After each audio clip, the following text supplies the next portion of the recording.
On September 27, 1605, 3,000 horsemen charged 11,000 soldiers. By the time the sun had fully risen, it was over.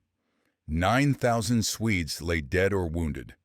The Polish-Lithuanian losses? 100 men. This isn't legend. This isn't propaganda. This happened, and military historians still can't fully explain why. To understand Kirchholm, you need to understand the world of 1605. Europe was changing. The Age of Knights was supposedly over. Gunpowder ruled the battlefield. Professional armies with firearms and artillery were crushing traditional forces everywhere. Sweden was rising. Under the ambitious Charles IX, Swedish armies had conquered vast territories around the Baltic Sea. They called it the Swedish Empire's Golden Age. Their military was the most modern in Northern Europe. Linear tactics, disciplined firearm volleys, mobile artillery. Everything that military science said was the future of warfare. And then there was the Polish-Lithuanian Commonwealth. A massive state, yes, but everyone knew it was dying. Its golden age had passed. Its democracy was paralyzed. Noble families fought each other more than foreign enemies. The treasury was empty. The army hadn't been paid in months. Some units hadn't seen a coin in 2 years. Foreign observers wrote that Poland was 20 years behind Western military development. They still relied on cavalry. Cavalry, in the age of gunpowder. How quaint, how obsolete, how foolish. The Swedish king. Charles IX knew all this when he looked at the map in 1605, and his eyes fell on Riga. Riga, the jewel of the Baltic. Whoever controlled Riga controlled trade between East and West. Timber, furs, grain, amber. Everything flowed through Riga's ports. It was worth more than some entire kingdoms. Charles IX didn't just want Riga, he needed it. Sweden's expansion had been expensive. Wars cost money. Riga would pay for everything. In the summer of 1605, Charles assembled his army. Not just any army, his best troops, veterans of campaigns in Finland, Estonia, and Germany. 11,000 men, 8,000 infantry armed with the latest muskets, 3,000 cavalry, both heavy and light. And the pride of Sweden, 14 heavy cannons, each one named like a beloved child: Thor's hammer, Odin's eye, the dragon. The Swedish army moved like clockwork. Every man knew his place. Every movement was rehearsed. They marched in perfect formations that had terrified enemies across Northern Europe. When they formed their battle lines and began their synchronized volleys, armies simply melted away. Charles was so confident, he brought his court with him. Nobles, administrators, even merchants ready to take over Riga's trade. He was planning victory parades before the first shot was fired. But Riga wasn't undefended. It belonged to the Polish-Lithuanian Commonwealth. And the Commonwealth had sent someone to protect it. Jan Karol Chodkiewicz. If you've never heard the name, you're not alone. History has a strange way of forgetting certain people. But in 1605, that name made Swedish scouts nervous. Chodkiewicz was 45 years old. Not young for a field commander. He'd been fighting since he was 16. Turks, Swedes, Russians, rebellious nobles, he'd faced them all. But more importantly, he understood something that Charles IX didn't. He understood that battles aren't won by numbers on paper. They're won by breaking the enemy's will to fight. When Chodkiewicz arrived to defend Riga, the situation was desperate. The city's garrison was tiny. Reinforcements? The Commonwealth's parliament, the Sejm, was too busy arguing to send help. Money? The treasury wouldn't even respond to his letters. Chodkiewicz had to hire soldiers with his own money. He mortgaged his estates. He sold his wife's jewelry. He promised soldiers payment after victory, knowing he might not live to keep that promise. In the end, he assembled 3,000 men. Well, calling them men is generous. Some were boys who'd never seen battle. Some were old veterans who should have been telling war stories by firesides, not fighting new wars. They were Poles, Lithuanians, Ruthenians, even some German mercenaries. A ragtag force bound together by one thing: they trusted Chodkiewicz. Among these 3,000 were about 2,600 cavalry, and of these, roughly 2,000 were hussars. Ah, the winged hussars. Even saying the name conjures images, doesn't it? Warriors with wings charging into battle, the stuff of legend. But let's be clear about what they really were in 1605. The wings? Those were mostly for parades. Pretty, yes. Terrifying in battle? That's mostly myth. Most hussars at Kirchholm didn't wear wings into battle. Too cumbersome, too expensive. What they did have was something far more practical and far more terrifying. The hussar's lance was a masterpiece of engineering. 6 meters long, imagine that. Twice the height of a tall man. But here's the genius. It was hollow, made from 2 pieces of wood glued together, then hollowed out.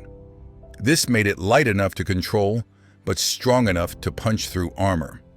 At the tip, a small pennon, not for decoration. It served 2 purposes. First, it helped balance the lance during the charge. Second, and more importantly, when hundreds of these pennons fluttered during a charge, they created a visual effect that made the approaching wall of cavalry seem larger, more solid, more unstoppable. The hussars' armor was selective, not the full plate of Western knights that turned men into slow-moving tanks. Hussar armor protected vital areas, but allowed mobility. They could mount and dismount quickly. They could fight on foot if needed. But most importantly, they and their horses could sustain a full gallop for longer than any heavy cavalry in Europe. The horses themselves were specially bred, not the massive destriers of medieval knights. These were lighter, faster, with incredible stamina. They trained these horses from birth to charge home regardless of noise, smoke, or chaos. A hussar's horse would charge through hell if its rider asked, but equipment doesn't win battles. Men do, and the hussars were not ordinary men. To become a hussar, you had to be nobility. Not rich nobility, necessarily. Poland had more nobles per capita than any European nation. Some were barely richer than peasants. But they had pride. Oh, did they have pride. These men grew up believing they were the sword and shield of Christendom. They saw themselves as heirs to ancient warriors. Sarmatians, they called themselves, descendants of legendary horsemen from the steppes. Was it true? Probably not. Did it matter? Absolutely not. They believed it, and that belief made them fight like demons. Each hussar equipped himself. The Commonwealth didn't provide equipment. This meant only those truly committed to the warrior's life became hussars. They spent fortunes on their gear. A good hussar lance cost as much as a village. The armor? A year's income for a wealthy merchant. Their horses? Some were worth more than entire estates. Why spend such fortunes? Because in their minds, they weren't just soldiers. They were living symbols of their nation's greatness. When they charged, they carried the honor of their families, their faith, and their commonwealth on their lance points. Charles IX knew about the hussars, of course. His advisors had told him about Polish cavalry, But he dismissed them as relics, romantic fools playing at being knights in an age of gunpowder. His modern infantry would shoot them down like hunters shooting deer. His artillery would blow gaps in their formations. His own cavalry, armed with pistols and sabers, would finish any survivors.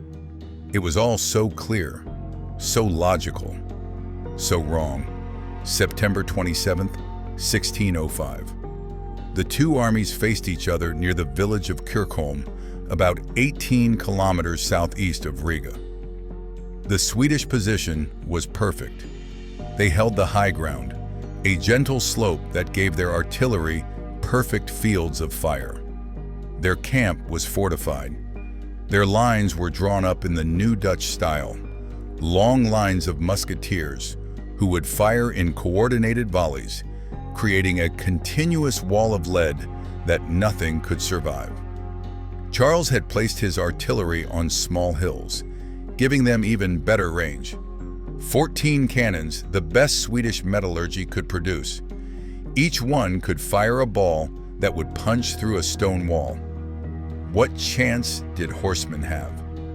The Swedish army was arranged in 3 main battles, as was traditional. The center, commanded by King Charles himself, held the strongest troops. The right wing, under Count Frederick Steinbach, secured the flank against the forest. The left wing, commanded by Count Joachim Frederick of Mansfeld, anchored on marshy ground that cavalry couldn't cross. 8,000 infantry, 3,000 cavalry, 14 guns, perfect position, every advantage. Chodkiewicz looked up at the Swedish position and smiled. His officers thought he'd gone mad. They urged retreat. "We can fall back to Riga," they said. "Make them siege the city. We can't win in open battle." Chodkiewicz gathered his commanders.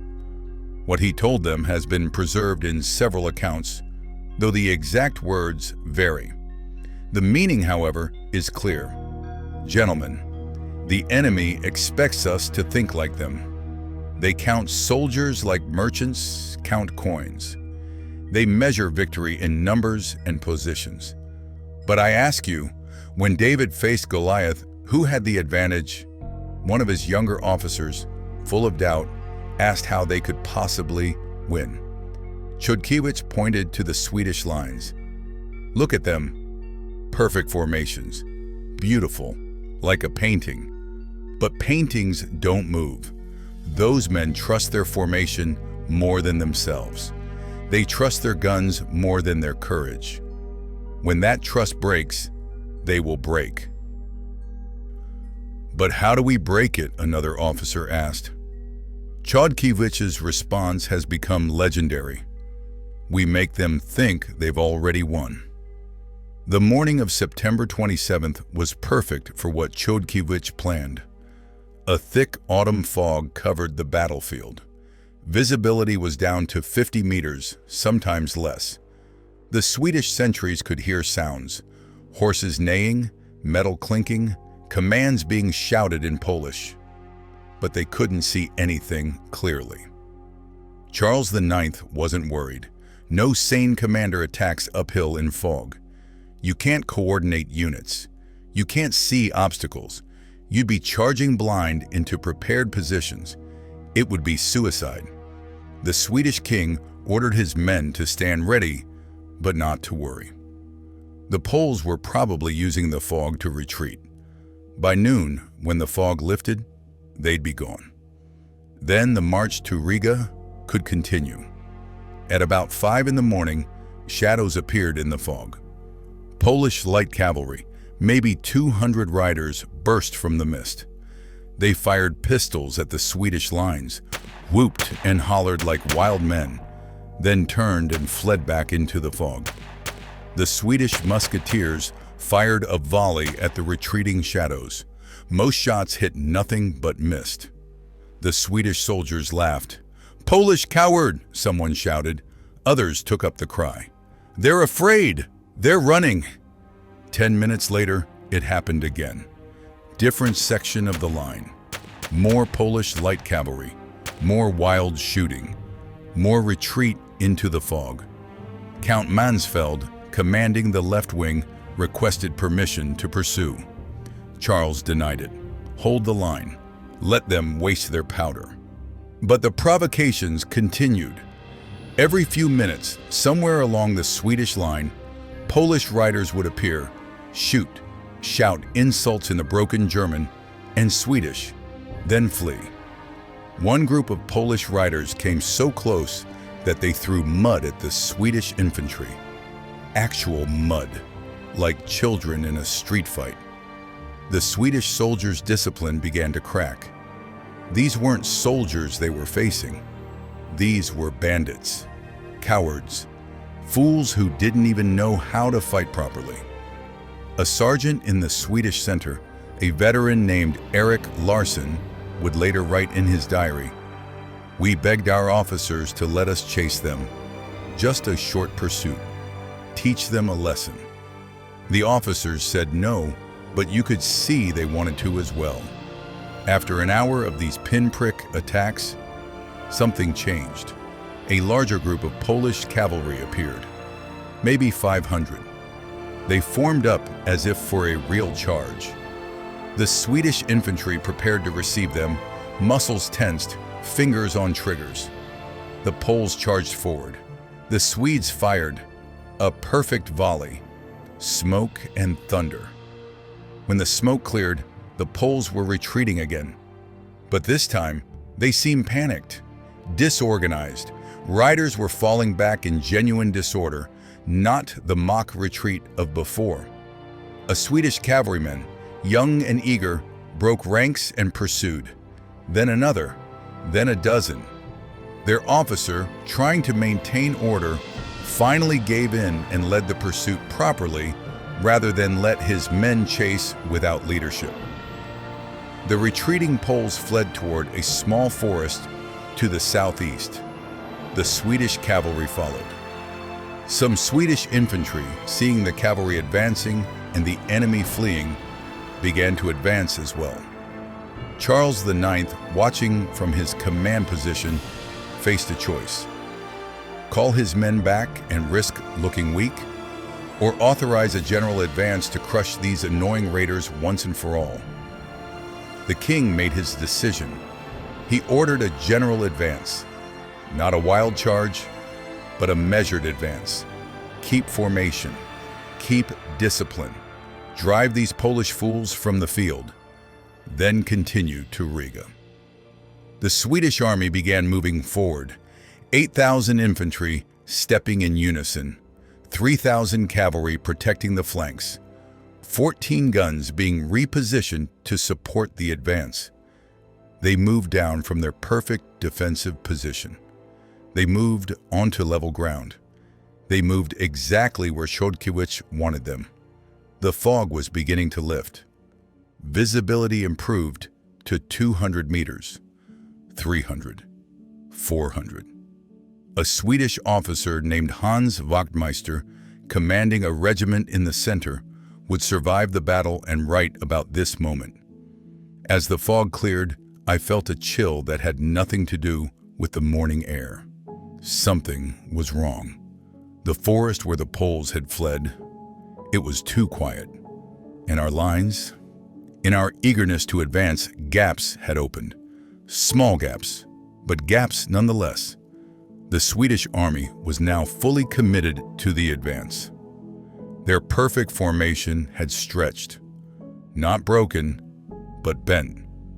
Like a steel blade bent just enough that one more pressure would snap it. That's when they heard it. Every survivor's account mentions the sound. They describe it differently. Thunder, earthquake, the hammering of Thor himself. But they all remember the sound before they saw anything. It was the sound of 2,600 horses moving from walk to trot to canter to gallop.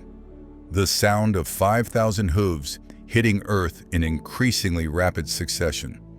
The sound of tons of muscle and metal accelerating to speeds that shouldn't have been possible for armored cavalry.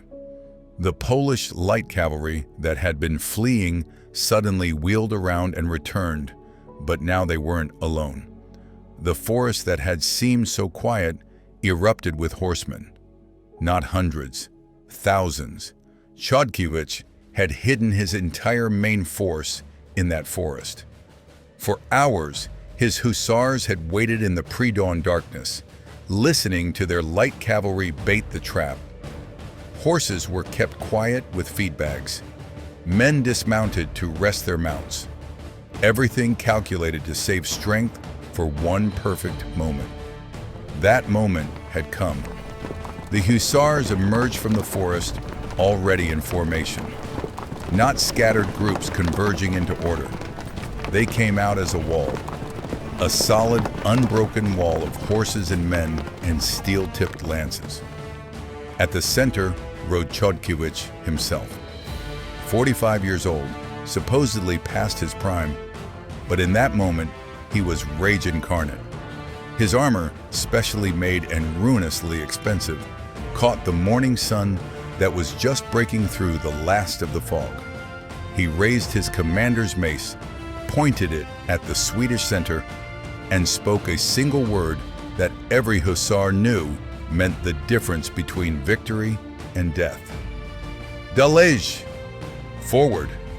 The charge began at 400 meters.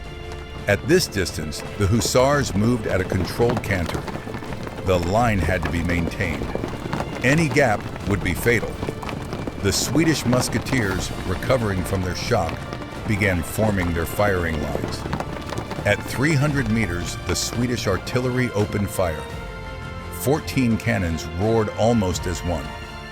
Iron balls, each weighing several pounds, tore through the morning air. 3 hussars fell, maybe 4. The charge didn't even ripple. At 200 meters, the Swedish musketeers fired their first volley. 2,000 muskets discharged in a rolling thunder that should have shattered any cavalry charge in history. More hussars fell. Dozens, perhaps. But the wall kept coming. The gaps closed almost instantly as riders shifted to maintain the line. The charge accelerated. At 100 meters, the hussars lowered their lances.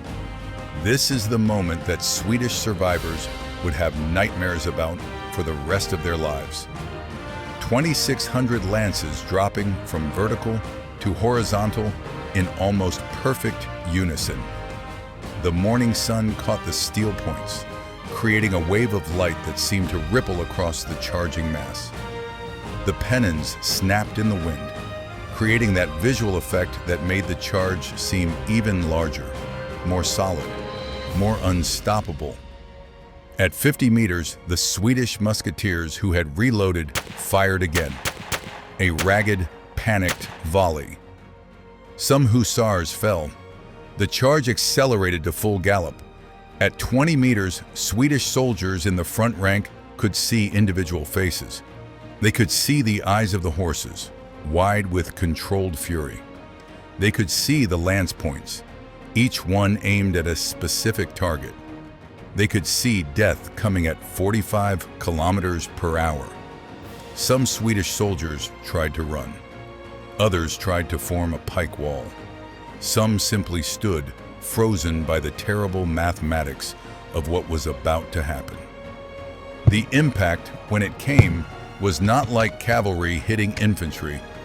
It was like a ship ramming a dock. The sound, survivors describe it as beyond thunder, beyond earthquake. It was the sound of physics itself being violated. The Swedish front line didn't break. It ceased to exist. Modern historians have tried to calculate the force involved. A hussar at full gallop, with the combined weight of man, horse, and armor, roughly 800 kilograms, moving at 45 kilometers per hour.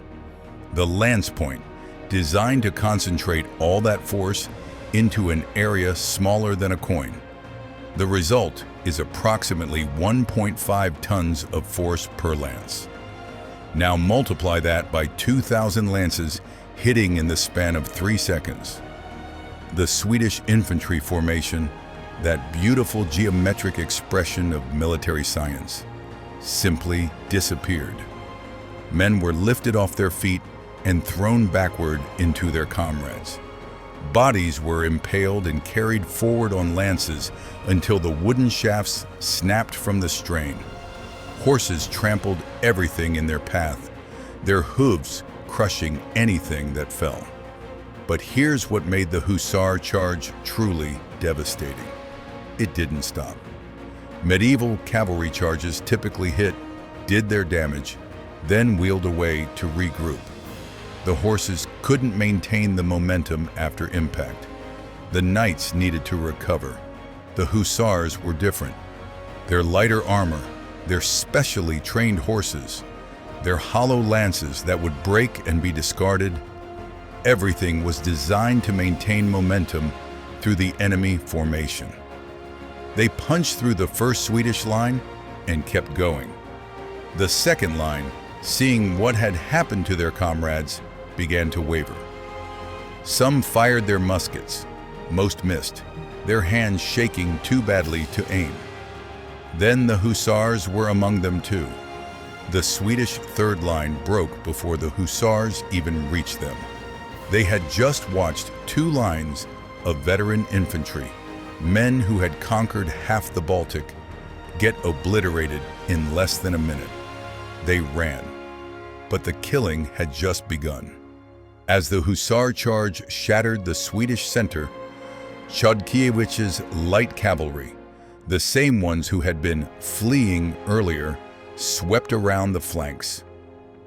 They fell upon the Swedish artillery crews, who were frantically trying to turn their guns to face this new threat. The artillerymen never had a chance. The light cavalry, armed with sabers and warhammers, slaughtered them at their posts. Within minutes, 14 of the finest guns in Europe were silent.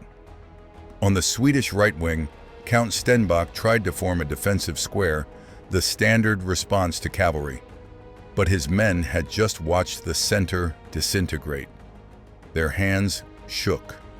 Their formation was ragged. When a secondary force of hussars, maybe 300 strong, hit them, they held for exactly one charge before scattering. On the left wing, Count Mansfeld had the best position. The marshy ground that was supposed to protect his flank now protected him from the hussars. He managed to form his men into a coherent defensive position. For a few minutes, it looked like he might salvage something from the disaster. Then Chodkiewicz himself arrived with his personal guard. Not a massive charge this time, something more surgical. They identified Mansfeld by his elaborate armor and targeted him specifically. When the Count fell, his men's courage died with him. The battle, if you can call it that, was over. But the slaughter continued. In medieval warfare, there were rules about pursuit. You didn't chase fleeing enemies too far. You let them surrender. You took prisoners for ransom. But this wasn't medieval warfare. This was Eastern European warfare, where different rules applied. Harder rules, brutal rules. The hussars and light cavalry pursued the fleeing Swedes for 15 kilometers. 15. Every time the Swedes tried to rally, tried to form defensive groups, the Polish cavalry would hit them again. Small charges, but enough to break any attempt at organized resistance. King Charles IX himself barely escaped. He fled so fast that his royal seal, the symbol of his authority, fell from his saddle. A Polish cavalryman picked it up and would later present it to Chodkiewicz as a trophy. The King of Sweden's power literally dropped in the mud during his panic to escape.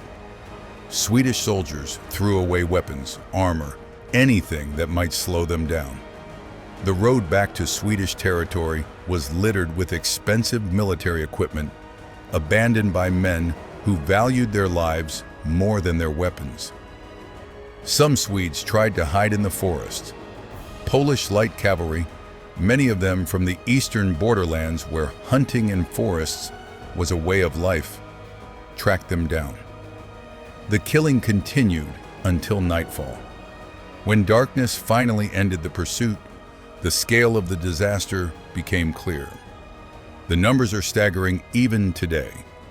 Swedish losses, between 5,000 and 8,000 dead. Another 1,000 or more wounded. 500 captured. The survivors who made it back to Swedish territory were mostly cavalry, who had horses to escape on. Of the 8,000 infantry who had started the day, fewer than 1,000 made it home. Polish-Lithuanian losses, 100 dead, 200 wounded. These aren't propaganda numbers. These come from Swedish records, from neutral German observers, from multiple independent sources who had no reason to exaggerate Polish success.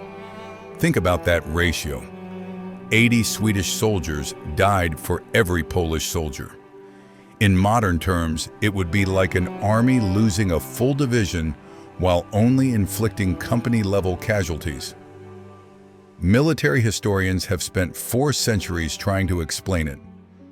How does a force of 3,000 destroy a force of 11,000 so completely? How does obsolete cavalry defeat modern infantry so absolutely?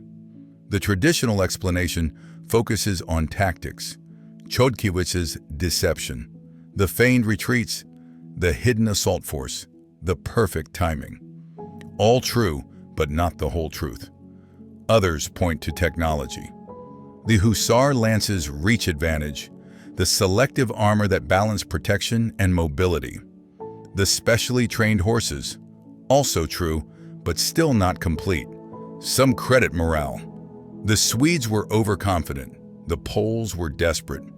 One side expected easy victory, the other knew it was win or die. Important, yes, but not the full story. The real answer might be simpler and more profound. Kirchholm was the last triumph of a dying military tradition against a rising but still imperfect new one. The Swedes had embraced linear tactics, but they hadn't perfected them. Their formations were still vulnerable to shock attacks. Their soldiers trusted their system more than their instincts. When the system failed, they had nothing to fall back on. The Polish-Lithuanian cavalry, particularly the hussars, represented the absolute pinnacle of 1,000 years of European heavy cavalry development. Everything learned from Adrianople to Agincourt was concentrated in their training, equipment, and tactics. They were, in that moment, the perfect weapon for that specific battle. It was like watching the last great samurai defeat early gunpowder troops. A snapshot of history where the old way, refined to perfection, could still overcome the new way that hadn't yet found its perfection. Within a generation, it would never happen again. Artillery would become too powerful, firearms too accurate, formations too sophisticated. The age of cavalry charges winning battles would end forever. But for one morning in 1605, on a foggy field in Livonia, the old world showed it could still terrorize the new. The aftermath of Kirchholm is as fascinating as the battle itself. King Charles IX never recovered psychologically. He would have nightmares about the charge for the rest of his life. Swedish soldiers who mentioned Kirchholm in his presence were punished. He banned anyone from writing about the battle.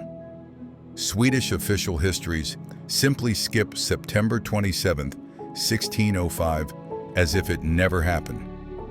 But Charles learned. The next generation of Swedish armies would be different. They would study what went wrong at Kirchholm and build an army that couldn't be broken by cavalry charges. Under Charles's son, Gustavus Adolphus, Sweden would create the most effective military in Europe. They would remember Kirchholm and ensure it never happened again. For Chodkiewicz, victory brought little joy. His men still hadn't been paid.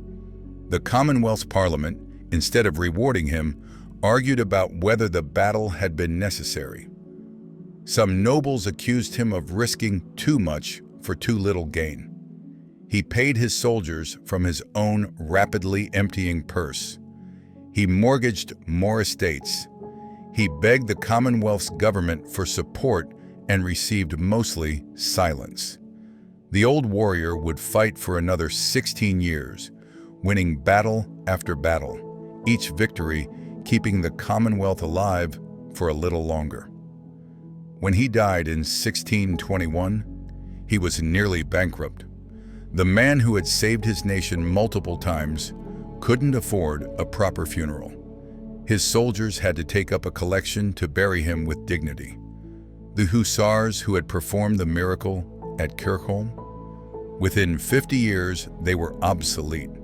By 1650, no amount of courage could overcome modern artillery and disciplined firearm volleys. The wings became purely ceremonial. The charges became memory. The tradition became tourist attraction.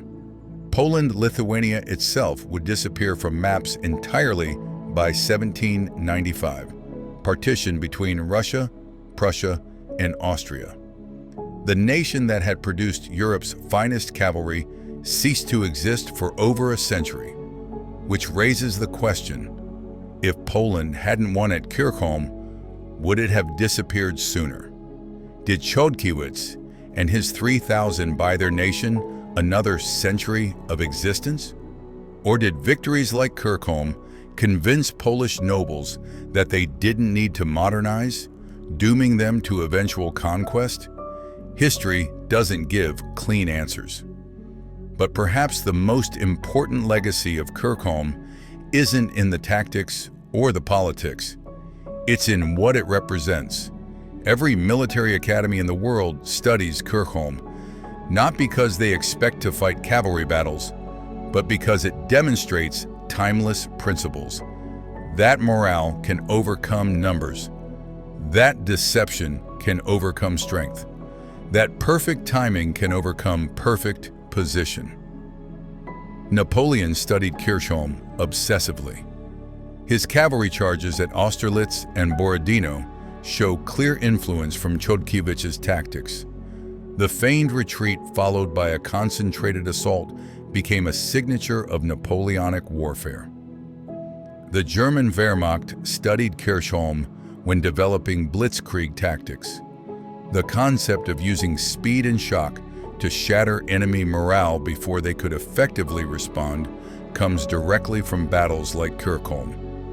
Modern special forces study Kirchholm for its demonstration of how a small, elite force can defeat a much larger conventional force through superior training, equipment specialization, and psychological warfare. But beyond the military applications, Kirchholm speaks to something deeper in human nature. It's David and Goliath. It's the underdog story. It's proof that sometimes, against all logic, the few can defeat the many. In Poland today, Kirchholm is more than history. It's mythology. Not in the sense of being untrue, but in the sense of carrying meaning beyond mere facts. When Poles talk about Kirchholm, they're not just talking about a battle, they're talking about their entire history. A small nation surrounded by larger powers, a people who survived partition, occupation, and attempted extinction. A culture that refuses to disappear no matter how many times the odds say it should. Every September 27th, small groups gather at military cemeteries across Poland. They remember Kirchholm, not with large state ceremonies, but with quiet pride. They remember that once their ancestors did the impossible. So what really happened at Kirchholm? How do 3,000 defeat 11,000 in 30 minutes? The tactical answer is clear. Chodkiewicz used deception, terrain, and timing to create a perfect storm of advantages. He turned Swedish strengths into weaknesses. He concentrated force at the decisive point. He broke enemy morale before their numerical advantage could matter. The technological answer is also clear. The hussars represented the peak of cavalry development, hitting an infantry force that hadn't yet learned to counter such charges. It was a collision between perfected old and imperfect new, with the old winning its last great victory. The human answer is perhaps most important. 3,000 men who knew they were fighting for their nation's survival defeated 11,000 who thought they were on a profitable adventure. Desperation defeated complacency. Pride defeated arrogance. The men who couldn't afford to lose beat the men who assumed they couldn't lose. But there's one more answer, one that survivors on both sides mentioned, but historians rarely discuss. The fog. That morning fog that covered the battlefield wasn't part of Chodkiewicz's plan. He couldn't have predicted it. He couldn't have created it. But when it appeared, he recognized it as a gift and used it perfectly. The Swedish king saw the fog and waited for it to clear, thinking it protected him. Chodkiewicz saw the same fog and recognized opportunity. Perhaps that's the real lesson of Kirchholm. Not that the better tactics won, or that the better technology won, or even that the better men won. The winner was the commander who saw the world as it was, not as he expected it to be. Charles IX looked at the battlefield and saw what military theory told him should be there. A defensive advantage, numerical superiority, technological edge, all the factors that textbooks said guaranteed victory. Chodkiewicz looked at the same battlefield and saw what was actually there. Overconfident soldiers, stretched supply lines. A king more concerned with victory parades than victory itself. In a thick fog that could hide 3,000 desperate men willing to risk everything. One commander saw the battle he planned to fight. The other saw the battle he could win. On September 27, 1605, for exactly 30 minutes, the world worked differently than it was supposed to. Cavalry wasn't obsolete. Numbers didn't guarantee victory. The future didn't inevitably defeat the past. Logic didn't determine outcomes. For 30 minutes, courage mattered more than calculations. Desperation proved stronger than discipline. 3,000 outcasts and misfits, led by a middle-aged commander who mortgaged his life to pay them, broke the army of an empire. And then the sun rose fully. The fog burned away completely, and the world went back to normal.